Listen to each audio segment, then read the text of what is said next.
الحمد للہ رب العالمین والصلاة والسلام علی خیر خلقہ محمد وآلہ واصحابہ اجمعین، اما بعد فاعوذ باللہ من الشیطان الرجیم، بسم اللہ الرحمن الرحیم، واستعینوا بالصبر والصلاة فإنها لکبیرۃ الا علی الخاشعین، صدق اللہ العظیم۔ رب اشرح لی صدری ویسر لی امری واحلل عقدۃ من لسانی یفقہوا قولی۔ قرآن مجید سورۃ البقرہ کی 44 نمبر آیت آپ کے سامنے تلاوت کی ہے اور آپ نے سننے کا شرف حاصل کیا ہے، اور مدد مانگا کرو اللہ سے صبر کرتے ہوئے اور نماز پڑھتے ہوئے، بے شک یہ خشوع و خضوع کے علاوہ والے لوگوں کے لیے ذرا بھاری ہے۔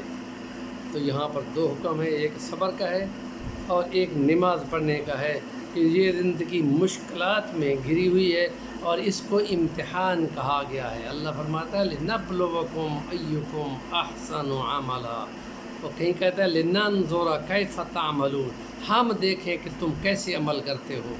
تو اس کا نتیجہ کیا ہے کہ مومن جو ہے وہ کوئی آزمائش آتی ہے تو اس پہ صبر کرتا ہے، تو یہ ہے کہ اس کو صبر کے بدلے میں اجر ملتا ہے۔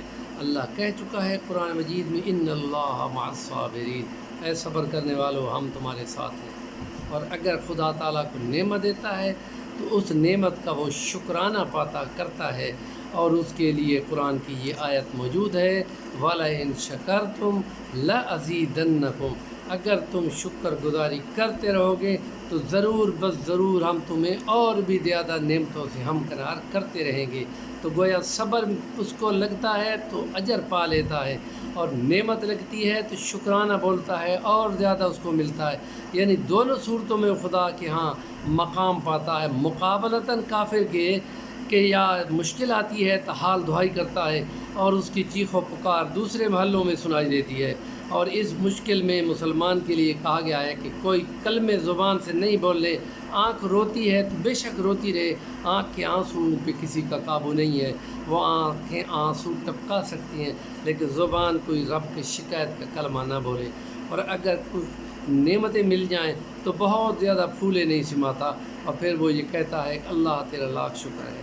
تو اس لیے ہم کہتے ہیں امام ابو حنیفہ رحمۃ اللہ علیہ کے شاگردوں نے کہا کہ حضرت یہ خبر ملی ہے کہ آپ کا بحری جہاز، کپڑے کے تاجر تھے، تو بحری جہاز آپ کا ڈوب گیا ہے اور سارا سامان تلف ہو گیا ہے۔ تو کچھ دیر کے بعد کہتے ہیں الحمدللہ۔ پھر کچھ سبق ختم ہو رہے تھے تو طالب علموں کو اطلاع کسی نے دی ہے کہ نہیں وہ خبر کسی اور کی تھی، آپ کا جہاز جدہ پہ لگن انداز ہو گیا ہے۔ تو کچھ دیر سوچ کر پھر وہ کہتے ہیں الحمدللہ۔ شاگرد کہتے ہیں حضرت آپ نے دونوں مرتبہ الحمدللہ بولا ہے، ہمیں بھی کچھ سمجھائیں نا، ہم تو طالب علم ہیں۔ تو فرمایا میں نے دل سے پوچھا کہ جب نقصان ہو گیا تو میں نے کہا دل تیرا کیا حال ہے؟ تو اس نے کہا بھی اللہ نے بھیجا ہے تو میں اللہ تعالیٰ کی حکموں کا پابند ہوں۔ تو اس کیفیت پر میں نے اللہ کی حمد و ثنا کی، اور جب سارا مال مل گیا 1 گھنٹے کی مطالعے کے بعد تو پھر یہ دل سے پوچھا تو وہاں دل خوشی سے پھولا نہیں سما رہا تھا کہ لاکھوں کا فائدہ ہو گیا ہے۔ تو دل سے پوچھا تو دل کہا اللہ نے دے دیا ہے تو ہم اللہ کے شکرانہ بولتے ہیں۔ اس حالت پر بھی میں نے دل سے پوچھا تو دل بول رہا تھا شکر مالک تیرا، تو میں نے اس شکرانے پہ اللہ کی حمد و ثنا بولی۔ تو یہی ہے کہ مسلمان کا معاملہ دونوں حالتوں میں اللہ کی رحمتیں سمیٹنے کا ہے، مقابلتاً کافر کے کہ دونوں حالتیں مشکل کی بھی اور خوشی کی بھی، خوشی اور غمی دونوں کی صورتوں میں وہ واویلا کرتا ہے، خدا کا کچھ نہیں لگتا۔ اس لیے یہاں دنیا میں تو اس کو کچھ مل سکتا ہے، آخرت میں اس کے لیے کچھ بھی نہیں ہوگا۔ نیکی کی بات کو آگے پہنچائیں، الدال علی الخیر کفاعلہ، اور ہمارے چینل صفی الرحمن الوانی کو ضرور سبسکرائب کر لیں۔ اگر کومنٹ کریں گے کوئی اچھی بات کا تو ہمیں فوراً وصول ہوگا۔ وآخر دعوانا الحمدللہ۔